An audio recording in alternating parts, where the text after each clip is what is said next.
ஓம் சாய்ராம். நல்லது நினைப்போம், நல்லது நடக்கும். எனக்கு சாயை தவிர வேற யாரும் கிடையாது. அவரோட பாதத்தில் நான் சரணடைஞ்சிட்டேன்.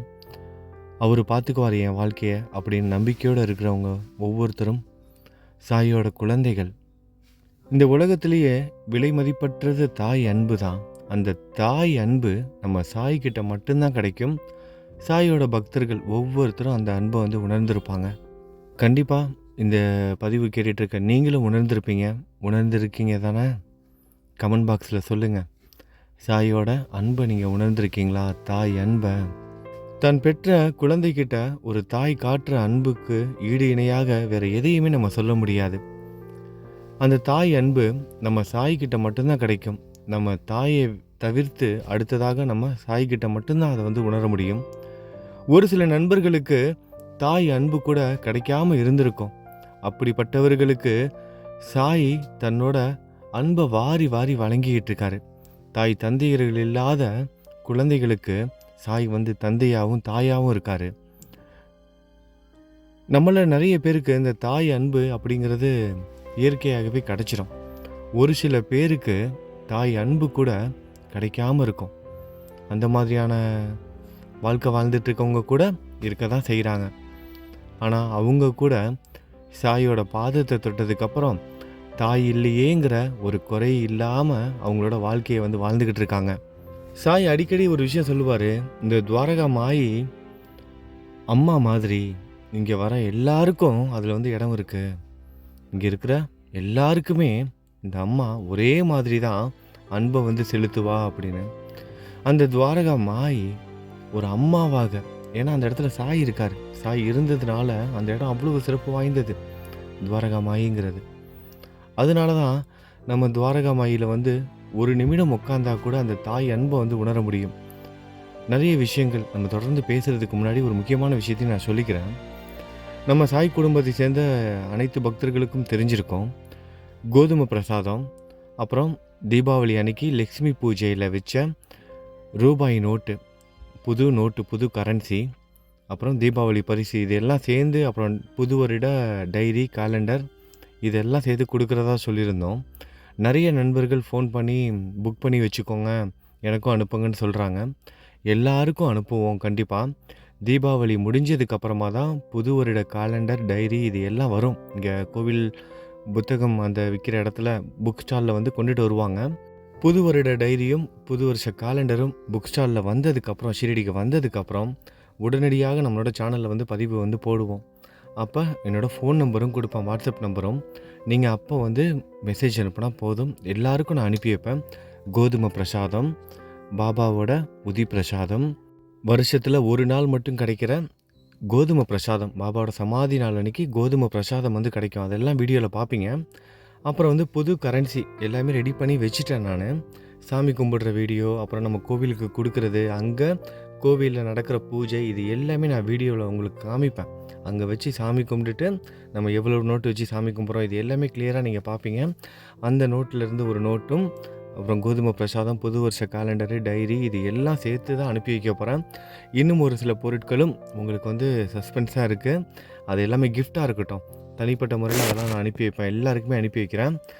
முதல்ல டைரியும் கேலண்டரும் வந்துடுச்சுன்னா எவ்வளவு விலைங்கிறது தெரிஞ்சிடும். அதுக்கப்புறமா நான் வாட்ஸ்அப்பில் என்னோடய ஃபோன் நம்பர்லாம் கொடுக்குறேன், நீங்கள் கேட்டு வாங்கிக்கலாம். அக்டோபர் மாதம் கடைசியில் தான் டைரி வரும்னு சொல்லியிருக்காங்க. அதனால் கொஞ்சம் வெயிட் பண்ணுங்கள். கோதுமை பிரசாதத்துலேருந்து புது வருஷ கேலண்டர், டைரி, அப்புறம் 20 ரூபாய் நோட்டு, புது கரன்சி, இது மட்டும் இல்லாமல் இங்கே இருக்கிற உதி பிரசாதத்துலேருந்து எல்லாமே நான் அனுப்பி வைப்பேன். வெளிநாட்டில் இருக்கிறவங்களும் கேட்டு வாங்கிக்கலாம். எல்லாருக்கும் அனுப்பி வைப்போம். கடந்த 2-3 வருடங்களுக்கு மேலாக இதை நம்ம தொடர்ந்து அனுப்பிக்கிட்டே தான் இருக்கோம். எல்லாருக்கும் தெரியும், நம்ம சேனல் தொடர்ந்து பார்க்குறவங்களுக்கு.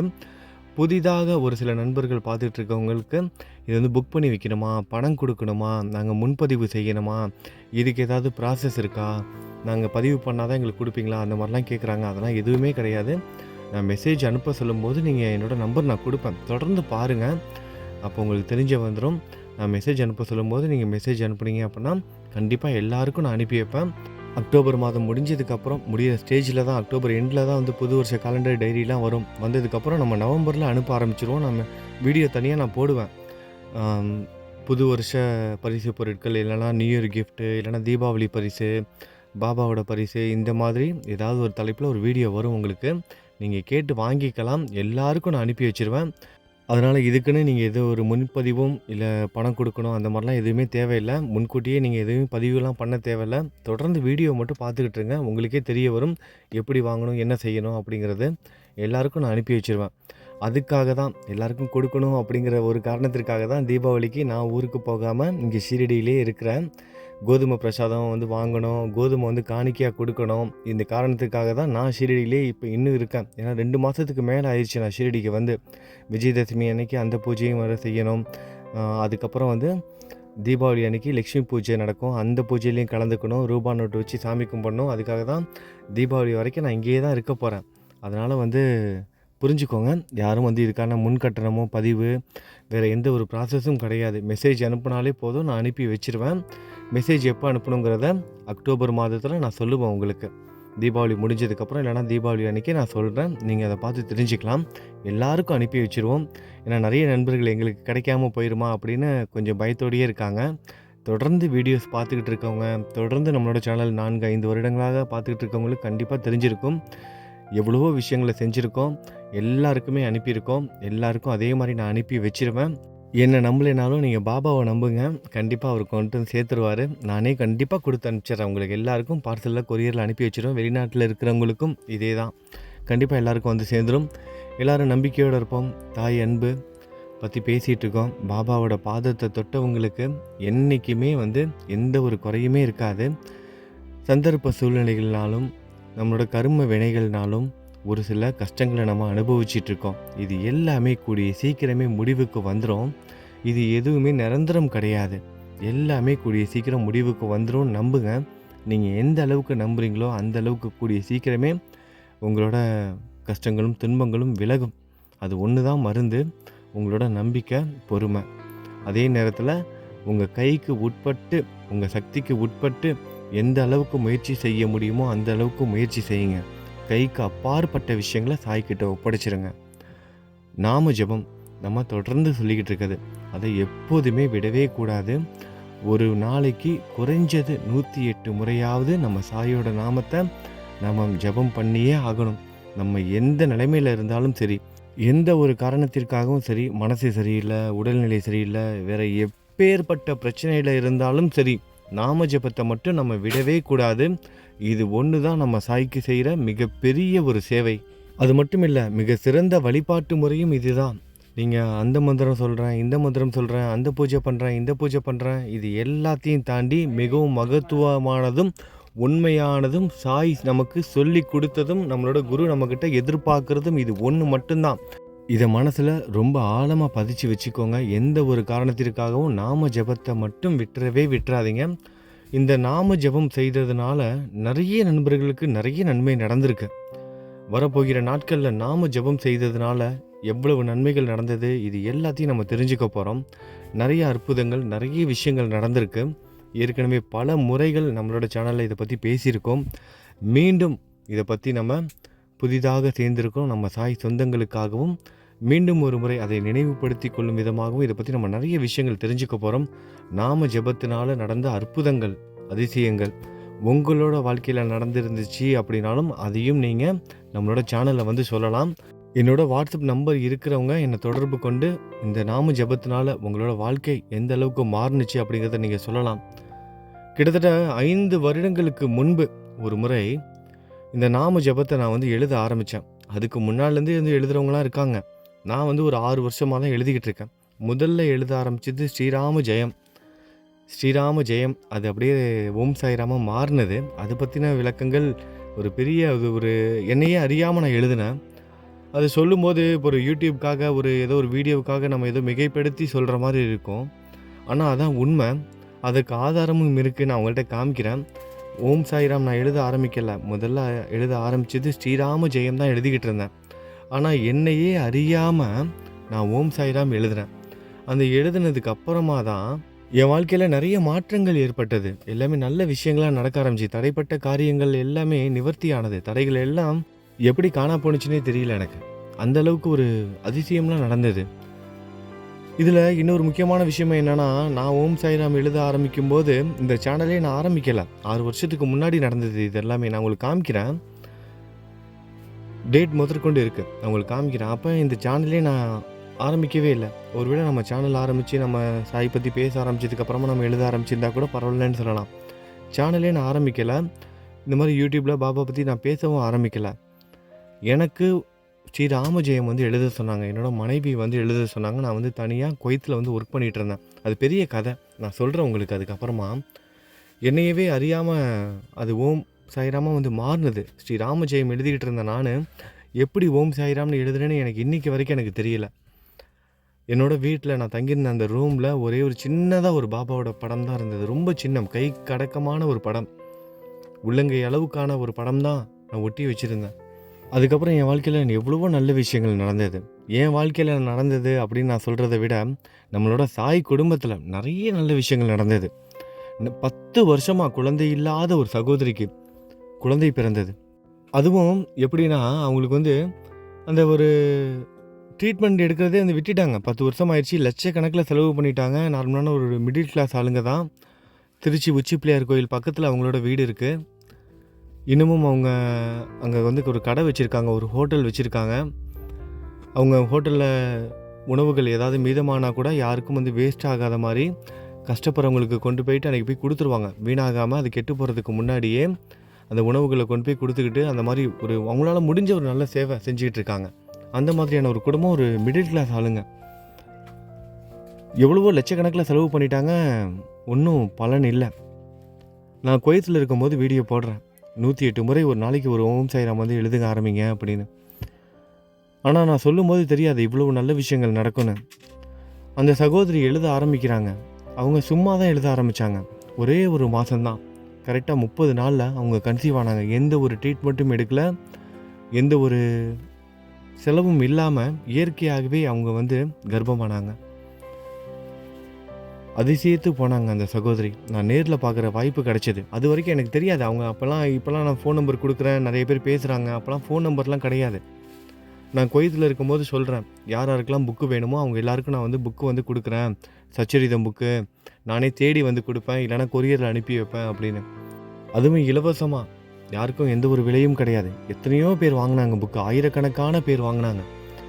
மதுரையில், திருச்சியில், கரூரில், கோயம்புத்தூரில், சென்னையில், இந்த மாதிரி நிறைய இடத்துல போய் கொடுத்தோம். அப்போ அந்த சகோதரி திருச்சி உச்சி பிள்ளையார் கோயில் வாசலில் நின்று வாங்கினாங்க. அவங்க வாங்கும்போது நிறை மாத கர்ப்பிணியாக இருந்தாங்க உச்சி பிள்ளையார் கோயில் வாசலில். அப்போ ஃபோன் நம்பர்லாம் கிடையாது, இமெயில் அனுப்பியிருந்தாங்க. இமெயிலில் வந்து ஃபோன் நம்பர் அனுப்புங்க, நான் உங்கள்கிட்ட ஃபோன் பண்ணி உங்கள் ஊருக்கு வரும்போது பேசுவேன், நீங்கள் அந்த இடத்துல வந்து வாங்கிக்கலான்னு சொல்லியிருந்தேன். அவங்களும் அதே மாதிரி வந்து இமெயில் அனுப்பியிருக்காங்க. திருச்சியில் யார் யாரெல்லாம் இருக்காங்கன்னு சொல்லிட்டு செக் பண்ணி லிஸ்ட்டு போட்டு பார்த்ததில் அவங்க வந்து திருச்சி உச்சி பிள்ளையார் கோயில் பக்கத்தில் இருக்காங்க. சரி, நம்மளும் அப்படியே உச்சி பிள்ளையார் கோயிலில் போய் சாமி கும்பிடலாம், அப்படியே அவங்கள வர சொல்லலான்னு கோவில் வாசலுக்கு வர சொல்கிறேன். அவங்க அங்கே வராங்க, வந்து புக்கு வாங்குறாங்க. அவங்கள பார்க்குறேன், நிறை மாத கர்ப்பிணியாக இருக்காங்க. அப்போ தான் அவங்க என்கிட்ட சொல்கிறாங்க, தம்பி அண்ணான்னு கூப்பிட்டாங்க. அண்ணா, நான் உங்களோட சேனல் வந்து பார்த்துக்கிட்டு இருக்கேன்.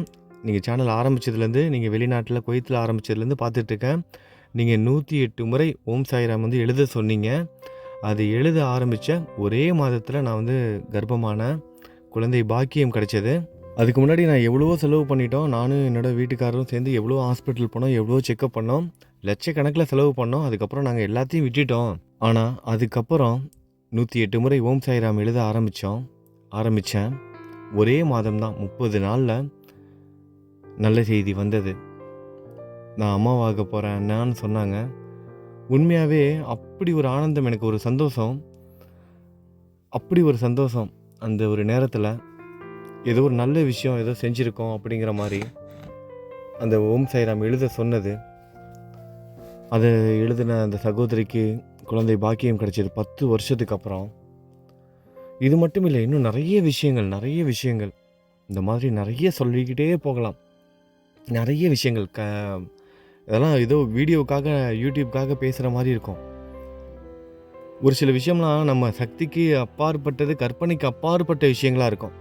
இதே மாதிரி தான் ஒரு சகோதரி யுஎஸ்ஏயில் இருக்காங்க, அமெரிக்காவில். சாய் சச்சரிதம் புக்கு அவங்களுக்கு வந்து அனுப்புகிறோம். அவங்களுக்கு வந்து அனுப்புறதுக்கு எப்படின்னா, ஒவ்வொரு நாட்டுக்கும் கொரியர் சார்ஜும் வந்து கிடையாது. ஃப்ரீயாகவே அனுப்புகிறோன்னு சொல்லியாச்சு. இப்போ அமெரிக்காவில் இருக்கவங்களுக்கு ஒவ்வொருத்தவங்களுக்கும் அனுப்பணும்னா எவ்வளோ கொரியர் சார்ஜ் ஆகும்? அதுக்கு என்ன பண்ணுறது அப்படின்னு யோசிச்சுட்டு இருக்கும்போது, மீனாட்சி சுந்தரம் அப்படிங்கிற ஒரு சாய் பக்தர் ஒரு சார் வந்து காண்டாக்ட் பண்ணுறாரு. எனக்கு வந்து மொத்தமாக புக்கை வந்து அனுப்பி வச்சுருங்க. நான் வந்து இங்கே இருக்கிறவங்க எல்லாருக்கும் வந்து கொடுக்குறேன் அப்படின்னு. அதே மாதிரி அங்கே யூஎஸ்ஏல இருக்கிற சிவகுமார் சார்னு ஒருத்தங்க பக்தர். அவரும் நிறைய உதவிகள் செஞ்சுருக்காரு. சச்சரிதம் புக்கு கொடுக்குறதுலேருந்து நிறைய விஷயங்கள் சொல்லிக்கிட்டே போகலாம். அவரை பற்றி நான் தனியாக ஒரு எபிசோடில் வந்து பேசணும். அவர் மீனாட்சி சுந்தரம் சார் அவர் வந்து என்ன சொல்கிறாரு, நான் இந்த மாதிரி புக்கை வந்து கொடுக்குறேன். நீங்கள் எனக்கு வந்து மொத்தமாக அனுப்பிடுங்க.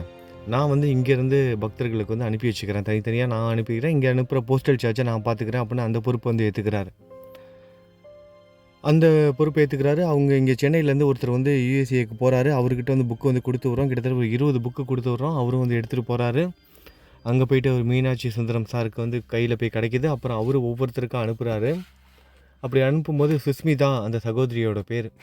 அவங்களுக்கு அந்த புக்கு போய் கிடைக்கிது. எங்கே யுஎஸ்ஏல போய் கிடைக்கிது, அமெரிக்காவில் கிடைச்சி. அன்றைக்கி தான் பார்சல் அவங்க கைக்கு போகுது. அவங்க அன்றைக்கி டெஸ்ட் எடுத்து பார்க்குறாங்க. கன்சீவ் ஆகியிருக்காங்க அன்றைக்கி. வீட்லேயே வந்து இப்போ தான் டெக்னாலஜி நிறையா வளர்ந்துருச்சுல, சயின்ஸ்லாம். வீட்லேயே வந்து இந்த பேட்லலாம் டெஸ்ட் பண்ணலாம்ல, அந்த மாதிரி டெஸ்ட் பண்ணியிருக்காங்க. யூரின் டெஸ்ட் பண்ணும்போது அவங்க வந்து ப்ரெக்னென்சி பாசிட்டிவ் வந்து காமிச்சிருக்கு. 2 கோடு காமிச்சிருக்கு. ரொம்ப சந்தோஷப்பட்டு அவங்க எனக்கு ஃபோன் பண்ணுறாங்க. ஆனால் நான் இன்னும் யாருக்குமே சொல்லவே இல்லை. எங்கள் வீட்டுக்கும் சொல்லலை, ஹாஸ்பிட்டலுக்கும் இன்னும் நான் போகவே இல்லை.